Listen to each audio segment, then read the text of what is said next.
മനോട്ട നമസ്കാരം. നമസ്തേ.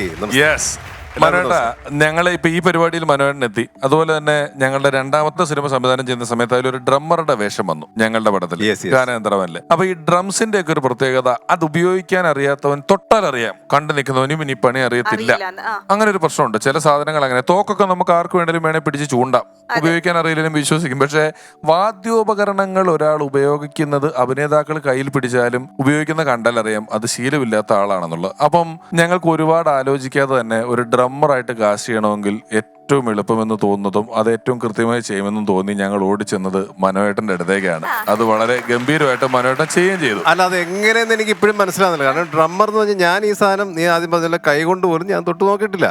ആകെ കുട്ടിക്കാലം പോലെ തിരുനക്കര അമ്പലത്തിലും ഏറ്റുമാനൂർ അമ്പലത്തിലൊക്കെ ഗാനമേള, ബ്ലൂ ഡയമണ്ട്സിന്റെയും കോട്ടയത്തെ മറ്റേ ഗാനമേള, അതിനൊക്കെ ഡ്രംസ് വായിക്കുന്ന ആൾക്കാർ നമ്മൾ ഭയങ്കര ഫാനാണ് ആ കാലത്ത്, ഡ്രംസ് വായിക്കുന്നവർ എപ്പോഴും. അതെ. അപ്പൊ അതിലേക്ക് കൂടുതലൊരു കോൺസെൻട്രേഷൻ അക്കാലത്തുണ്ട്. അപ്പൊ അന്ന് കണ്ടിട്ടുള്ള ഇവരുടെ ജസ്റ്റേഴ്സും ബോഡി ലാംഗ്വേജും ഒക്കെ മനസ്സിൽ കയറ്റി വെച്ചിട്ടുള്ള അനുഭവം മാത്രമേ ഉള്ളൂ. അതങ്ങോട്ട് നിന്റെ പടത്തിൽ പ്രയോഗിച്ചതാണ്. അല്ല, പക്ഷേ പ്രശ്നമുള്ള ഒരു ഏരിയയാണ്. ഇങ്ങനത്തെ പ്രയോഗങ്ങളിൽ പ്രശ്നം വരുന്ന ഒരു ഏരിയയാണ് ഈ വാദ്യോപകരണങ്ങൾ ഉപയോഗിക്കുക എന്ന് പറയുന്നത്. അത് വളരെ അത്ഭുതം തോന്നുന്ന വിധം ഞങ്ങൾ പിന്നീട് പടം കാണുമ്പോഴും എന്റെ പോസ്റ്റ് പ്രൊഡക്ഷൻ ഇറങ്ങുമ്പോൾ എല്ലാം ഞാൻ പറയും, എത്രയോ സ്ഥലങ്ങളിൽ പാട്ടിനൊപ്പം ഇരുന്ന് വായിക്കുന്നുണ്ട് കൃത്യമായിട്ട്. അതിന് ശരിക്കും ഞാൻ അതിന്റെ മാച്ച് ചെയ്ത് പോയാണ്. സത്യം പറഞ്ഞാൽ 2 ദിവസം ഷൂട്ടിംഗ് കഴിഞ്ഞു. ഞാനിത് എന്തൊക്കെയോ ചെയ്തു. പിഷാരടി പ്രത്യേകിച്ച് ഒരു അഭിപ്രായം പറഞ്ഞില്ല. അപ്പൊ ഞാനത് കുഴപ്പമാണോ, ഈ ഡ്രംസിന്റെ എന്റെ ശരിയായിട്ടുണ്ടോ അറിയാം, അവനൊന്നും പറഞ്ഞില്ല, പിഷു ഒന്നും പറഞ്ഞില്ലല്ലോ. 2 ദിവസം കഴിഞ്ഞപ്പോഴത്തേക്കും റഷോ അങ്ങനെ എന്തോ കുറച്ച് കണ്ടിട്ട് എന്നെ വിളിച്ചു, മനോട്ടാ ഡ്രംസ് കലക്കി കേട്ടു, നിങ്ങളത് കറക്റ്റ് ആയിട്ട് അങ്ങനെ ഒരാൾ ചെയ്യുന്ന പോലെ കണ്ടിട്ടുണ്ട്. ഞാൻ എത്രയോ വർഷം ഗാനമേളയുടെ ഇടവേളയിൽ മിമിക്രി കളിക്കാൻ പോയി നിന്നിട്ടുള്ള ആളാണ്. ചെറിയ പടിയെടുത്ത് അതേ മുട്ടിക്കൊണ്ട് ഇങ്ങനെ നിൽക്കുന്ന ഒരാളാണ്. അപ്പൊ എനിക്ക് അതിന്റെ ഒരു ജസ്റ്റേഴ്സ് കണ്ടാൽ അറിയാം. അതുപോലെ തന്നെ ലൈവ് ഓർക്കസ്ട്ര വായിച്ചിട്ടുള്ള ഒരു ഫൈറ്റ് സീൻ ഉണ്ട് അതിനകത്ത്. അതെ, അതും വളരെ റെയർ ആയിട്ടുള്ള ഒരു സീനാണ്. ആ സീനിനെയൊക്കെ എലിവേറ്റ് ചെയ്യുന്നതിനകത്ത് മനോഹരന്റെ ഒരു കോൺട്രിബ്യൂഷൻ വളരെ വലുതാണ്. മാത്രമല്ല റീ റെക്കോർഡിംഗ് പിന്നെയല്ലേ ഇത്, ഇതിനകത്ത് തന്നെ ഫൈറ്റ് നടക്കുമ്പോൾ ലൈവായിട്ട് നമ്മൾ വായിച്ചിടാം. റീ റെക്കോർഡിംഗ് പിന്നെയാണ് വെച്ചേക്കുന്നത്. ഡയറക്ഷന്റെ മികവാണ് കേട്ടോ. പിന്നെ മമ്മൂക്കയുടെ ഒപ്പമുള്ള മനോഹരന്റെ കോമ്പിനേഷൻ, കാരണം മമ്മൂക്കയും മനോജേട്ടനും ബിഗ് ബി ആണെങ്കിലും ദളപതി ആണെങ്കിലും പഴശ്ശിരാജയാണെങ്കിലും നിങ്ങളുടെ ഒരു കോമ്പിനേഷൻ, ചട്ടമ്പിനാട്, മായാവി, രാജമാണിക്യം തുടങ്ങി നിങ്ങളുടെ ഒരു കോമ്പിനേഷൻ വളരെ രസമുള്ള കോമ്പിനേഷനാണ്.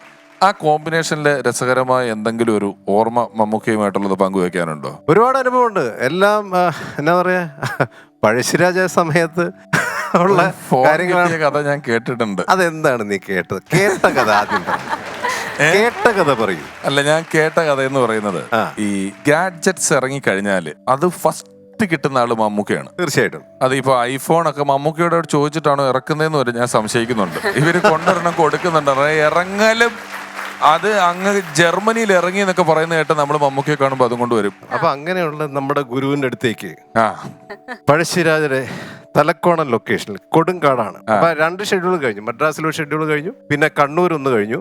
തലക്കോണം എന്ന് ഞാൻ തിരുപ്പതി അടുത്താണ്. അപ്പൊ ഞാൻ അവിടെ ചെല്ലുമ്പം സുരേഷ് കൃഷ്ണ കാരവനിലുണ്ട്. ഞാൻ ചെല്ലുമ്പോ അവനുണ്ട്. അപ്പം ഞാൻ മമ്മൂക്ക എവിടെയാ? നമുക്ക് ഷൂട്ടിംഗ് അപ്പൊ ഞാൻ നിനക്ക് ഇതൊരു വർക്ക് വന്നില്ലേ? 7 മണി വെയിറ്റ്, ഒരു മനുഷ്യ പോലും വിളിക്കാൻ. ഞാൻ ചോദിച്ചു, നീ എപ്പോ വന്ന്? ഞാൻ 7 മണിക്ക് വന്നു. ഞാൻ വെച്ച് വർക്ക് വന്നില്ലേ? 7 മണി വെയിറ്റ് ചെയ്യുന്നു, ഒരു മനുഷ്യ പോലും വന്ന് വിളിക്കാം, ഒരു മനുഷ്യ പോലും അന്നൊക്കെ പറഞ്ഞാൽ. അപ്പൊ ഞാൻ പറഞ്ഞു, എടാ നീ പുതിയ ഫോൺ കണ്ടോ? അപ്പൊ ഞാൻ പുതിയ ഫോണുമായിട്ട് വന്നിരിക്കുക. മമ്മൂക്കടയിൽ ഓൾറെഡി ഉറപ്പായിട്ട് കാണുമല്ലോ, അത് പറയേണ്ട ആവശ്യമില്ല. കൊടുങ്കാടാണ്, ഒരു മാർഗവും ഇല്ല. ഞാൻ 2 ഫോണും, ഒരു ഐഫോണും അന്നിറങ്ങിയ നോക്കിയ എന്നിങ്ങനെ അത്യാവശ്യം തിളങ്ങി നിൽക്കുന്ന സമയം. ഇത് രണ്ടും പുതുതായിട്ട് ഇറങ്ങി, ഇമ്മീഡിയറ്റ് ഇറങ്ങി, ഇന്നലെ ഇറങ്ങി, ഇന്നെന്റെ കയ്യിലായി. ഈ കൊടുങ്കാട്ടി വന്നിരിക്കുകയാണ്.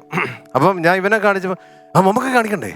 ഞാൻ പുള്ളി കാണുന്നതൊക്കെ വാ കാണിക്കാം. നേരെ ചെല്ലുന്നു, നമുക്ക് ആ കാട്ടിനകത്തിരിക്കുക. ചെറിയ മൂടോട്ടാണ്, നല്ല മൂടാണ്, നല്ല രസമാട്ടോ. അപ്പൊ ചെല്ലുമ്പം ഞാൻ നോക്കാം, നമസ്കാരം, എപ്പോ വന്നു? ഞാൻ ഇപ്പൊ വന്നോളൂ. പുതിയ ഫോൺ നമുക്ക് കാണുമല്ലേ? അതെനിക്ക് 2 ദിവസം കഴിയും, അത് ദുബായിൽ നിന്ന് വരുന്നുള്ളൂ. ഞാൻ ഒന്ന് ഞെട്ടി, ഞാൻ കൊണ്ടൊന്നും പോയി. ഇതെല്ലാം ആദ്യം ഇറക്കുന്നതിൽ ഭയങ്കര താല്പര്യമുള്ള നമുക്ക് കാട്ടിലായോണ്ട് കിട്ടിയനെ. ഏതോ കാട്ടിലായോണ്ട് പുള്ളിക്ക് ഫോൺ കിട്ടിയില്ല. അദ്ദേഹത്തിന്റെ അടുത്തേക്ക് ആ ഫോൺ കൊണ്ടുവന്നിട്ട് മനോജേട്ടൻ എടുത്തങ്ങ് കാണിച്ചപ്പോ എന്നെ ഒന്നിതായി. കാരണം അതത്ര ഇഷ്ടപ്പെട്ട് കാണില്ല. കാരണം എനിക്കറിയാം, കാരണം പുള്ളി ഇതെല്ലാം ആദ്യം ഇറക്കുന്നതാണ്. അപ്പൊ ഞാനിത് കാണിച്ചു. അതിന്റെ പുറകെ N95 ഈ നോക്കിയയുടെയും കാണിച്ചു. അതൊന്ന് ഹാപ്പനിങ്ങാ. ഇത് രണ്ടും കൈവച്ചു. ഇതൊക്കെ എവിടുന്ന് കിട്ടി? ഞാൻ പറഞ്ഞ എന്റെ ഫ്രണ്ട് ഇന്നലെ കൊണ്ട് അല്ലെ എനിക്ക് 2 ദിവസം കഴിയുമ്പോൾ കിട്ടും. ഇതിപ്പം തലക്കോണത്ത് കാട്ടായം അങ്ങോട്ടാരും കൊണ്ടുവരാനില്ല, എൻ്റെ ഉണ്ട് സാധനമുണ്ട് എന്നൊക്കെ പറഞ്ഞ് അഡ്ജസ്റ്റ് ചെയ്തു. എനിക്കറിയാൻ കിട്ടിയിട്ടില്ലെന്ന്. എന്നെ ആ സമയം മുതൽ അന്ന് വൈകുന്നേരം വരെ ഇതുകൊണ്ടാണോ എന്ന് എനിക്കറിയില്ല എന്റെ പിഷു. അല്ല ഈ ഫോണൊക്കെ കൊള്ളാം.